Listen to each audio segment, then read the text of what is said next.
1436년 5월 7일 음력으로 4월 12일 조선 왕조는 다시 한번 국정 운영에 큰 전환점을 맞는다. 그 중심에는 세종대왕, 조선 제4대왕이 있었다. 세종은 조선이라는 나라의 틀을 단단히 다지고 백성들을 위한 정치 그리고 후대에 길이 남을 위대한 업적을 준비하기 위해서 과감한 결단을 내린다. 바로 의정부 서사제의 실시였다. 조선 건국 초기부터 국가의 중심 행정은 6조, 즉 2조, 호조, 예조, 병조, 형조, 공조의 6부서를 통해 이루어졌다. 태조 이성계가 나라를 세운 직후 실질적으로는 재상들을 통해 국정을 운영하는 재상정치 체제가 주를 이뤘다. 하지만 시간이 흐르면서 왕권을 강화하려는 흐름이 강해졌다. 특히 세종의 아버지 세종 이방원은 신하들의 권력을 철저히 억누르고 왕권을 강화하기 위해 6조 직계제를 실시했다. 6조 직계제란 6조각 부처의 장관들이 의정부를 거치지 않고 곧바로 국왕에게 직접 보고하고 결재받는 시스템이었다. 이 체제 아래에서 왕은 국가의 모든 행정을 손바닥 보듯 꿰뚫을 수 있었고 왕의 명령은 의심의 여지 없이 바로 관철되었다. 태종은 신하들의 연대를 차단하고 왕권을 강화하는 데 철저했다. 그의 치세 동안 조선은 확고한 왕권 중심 국가로 자리 잡았다. 그러나 세종은 달랐다. 왕권을 약화시키고자 했던 것이 아니다. 오히려 그는 국왕의 권위는 지키되 국정을 보다 합리적이고 체계적으로 운영할 필요성을 느꼈다. 세종은 뛰어난 통치자였지만 인간적인 신뢰를 무엇보다 중시했다. 그는 스스로 모든 국정 운영을 일일이 챙기기보다 자신의 뜻을 정확히 이해하고 신뢰할 수 있는 인재들에게 권한을 맡기려 했다. 그리하여 세종은 황희, 맹사성, 김종서 같은 충성스럽고 유능한 대신들을 발탁하고 그들에게 실질적인 국정 운영을 맡기는 방안을 고민하게 된다. 1436년 5월 세종은 마침내 결단을 내린다. 그는 6조 직계제를 폐지하고 대신 의정부 서사제를 실시한다.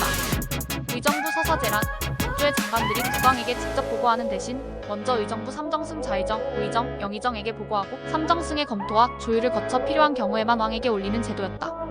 의정부는 6조를 통솔하며 6조 장관들의 업무를 조정하고 국정의 흐름을 부드럽게 만들었다. 이 시스템은 국정을 단순히 왕의 의지로만 끌고 가지 않고 숙련된 관료 집단의 집단적 지혜를 반영하여 보다 효율적으로 운영하기 위한 장치였다. 세종은 이 제도를 통해 두 가지를 동시에 얻었다. 첫째, 그는 믿을 수 있는 재상들에게 행정 실무를 맡기고 스스로는 장기적이고 창조적인 과업, 즉 국가의 미래를 준비하는 일에 집중할 수 있었다. 둘째, 왕권은 여전히 최종 결정권자로서 유지되면서도 신하들과의 관계는 훨씬 부드럽고 유연해졌다. 이러한 통치체제는 특히 세종대 한글 창제 작업에 큰 힘이 되었다. 세종은 오랜 시간 동안 훈민정음을 보완하고 연구하는 데 몰두할 수 있었고 과학기술과 음악, 농업, 천문학 등 다양한 분야에서 혁신적인 성과를 이끌어낼 수 있었다. 의정부 서사제는 세종대왕 시대 조선의 문화적 르네상스를 가능하게 만든 제도적 뒷받침이었다. 의정부 서사제가 시행되면서 조선의 정치 구조는 보다 성숙한 형태를 갖추게 된다. 물론 의정부 서사제는 모든 문제를 해결해주는 마법 같은 제도는 아니었다. 의정부 삼정승의 역량이 떨어질 경우 국정이 경직될 위험도 있었고 의정부와 6조 간의 권한 충돌 가능성도 있었다. 하지만 세종은 황희, 맹사성, 김종서 같은 걸출한 인재들을 적재적소에 배치하여 이런 문제를 사전에 차단했다. 황희는 온화하면서도 단호한 리더십을 발휘했고 맹사성은 백성을 위한 정책을 적극적으로 추진했으며 김종서는 국방과 국토 확장 문제를 빈틈없이 챙겼다. 이들 재상들은 서로 견제와 협력을 거듭하며 조선 정치의 황금기를 이끌어갔다.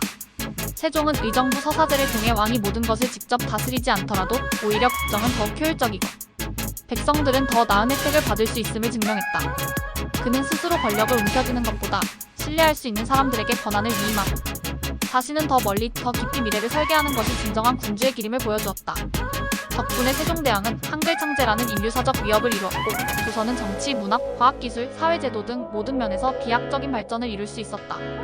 1436년 5월 7일의 의정부 서사제 시행은 단순한 행정제도 변경이 아니었다.